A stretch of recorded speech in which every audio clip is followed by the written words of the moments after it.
Point, most everybody's heard the case that happened in Florida where Trayvon Martin, a teenager, was gunned down by George Zimmerman, a neighborhood watchman, claiming self-defense. Now, there have been many debates that have spawned because of this case, but what I'm interested in is this little thing called the Stand Your Ground law. Now, apparently, due to provisions of this law, this man, George Zimmerman, who shot Trayvon Martin, was never formally charged, and he was released from custody after a day. Now, I am no lawyer, and my knowledge of the criminal justice system is limited mostly to shows like Law and Order and CSI. But it would seem to me that anyone involved in a fatal shooting would be subject to an investigation and a potential trial. And that's not to say that they couldn't employ a self-defense case, but it would seem to me that you'd at least want to make sure that this wasn't someone who gunned down someone else in cold blood and was just trying to employ this defense. So I decided to do a little research into the Stand Your Ground law. And I have found, after looking into it, that the law is ineffective and it should be completely rewritten if not repealed. I will demonstrate this by showing how the law expands on several classic self-defense concepts in unprecedented ways, how the law was created in a culture of corruption, and finally I will give a few practical examples in addition to the case of Zimmerman of how this law could truly do detriment to our society. So, the law first showed up on the scene in Florida as the Personal Protection Bill in 2005. Now, the climate at this point was one of fear. 9/11 wasn't too far behind us, and there was also Hurricane Katrina, through which there was a great amount of looting. Now, Florida has Hurricane Ivan, and there's a lot of looting going on, and people are afraid. You know, they want to have their stuff protected, and they're worried they're going to be looted or robbed or killed. So into this climate walks this woman, Marion Hammer, who is a Tallahassee NRA lobbyist. She has a history of being a strong supporter, to say the least, of gun rights. Two laws of hers which she passed, which come to mind, are one that allows employees to bring their firearms with them to work, and a law which punishes doctors for asking their patients, particularly pediatricians asking their children, if they have any guns accessible in the house. And it punishes them with up to $1 million fine or 5 years of jail time for simply asking a patient if there are guns in the house. This woman, Marion Hammer, teams up with this group, ALEC, the American Legislation Exchange Council. And they are a group of mostly conservative lobbyists, politicians in Washington, and CEOs of major companies.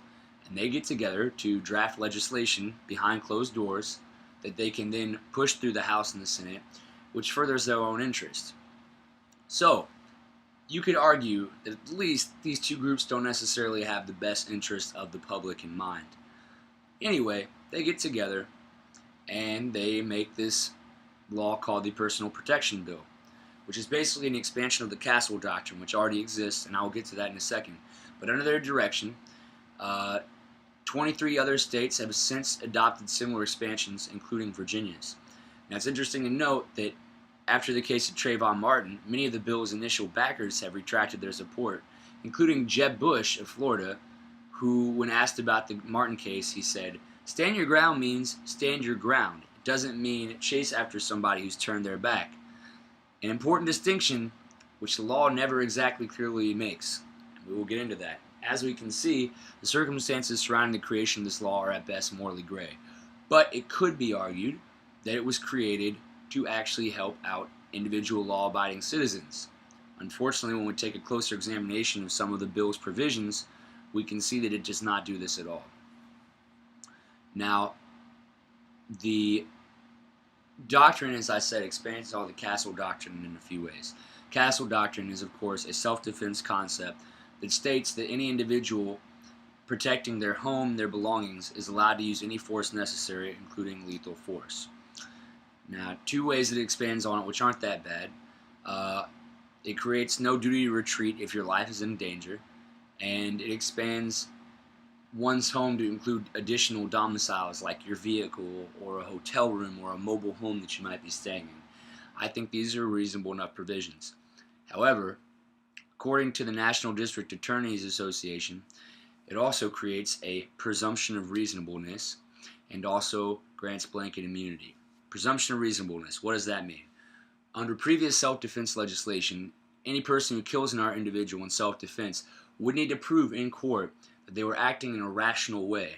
That is to say that any reasonable human being would have made that decision. Now, there's a presumption of reasonableness, which assumes that the person who shot and killed the attacker it is assumed they were acting in a reasonable way. Now, this creates an interesting problem because prosecutors have a much tougher time making a case for someone to not be acting reasonable, because the only witness who could testify otherwise is usually 6 feet under at this point. The other serious issue is this issue of immunity. Now, self-defense could always be employed as a defense in a court of law, but now you don't even need to be in a court of law. As in the case with Zimmerman, all you need to do at the scene of the crime is say you acted in self-defense, and it is then illegal for the police to investigate you or for charges to be pressed against you. In fact, the police or the DAs can be sued themselves if they pursue this. Blanket immunity.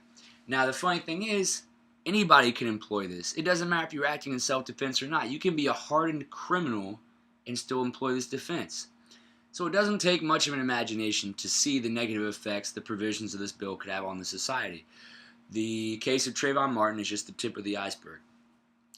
We can easily imagine just a few other possible societal repercussions. So right off the bat, it's going to be a society of vigilantes if this law is widely employed. And it's pretty easy to see how some misunderstanding of social cues could end up leading to someone's accidental death. It most certainly would increase paranoia and distrust in the community, and any confrontation can result in deadly violence. It can be used as criminals just as easily as innocent people. And the examples are just endless. For example, if I get in a car accident with you, and you approach my car and you look pissed off and you want to exchange insurance information, but I think my life's in danger, does that give me a right to kill you? Understand your ground. I could actually argue that as a defense. The fact of the matter is, stand your ground laws are ineffective, absurd, and they're just plain dangerous. They sound like they're ripped right out of the old gunslinging days of the old American West. They have no place with our current justice system. Because of its corrupted and flawed genesis, poor construction, and its failed real-world applications, stand your ground should be repealed. Thank you.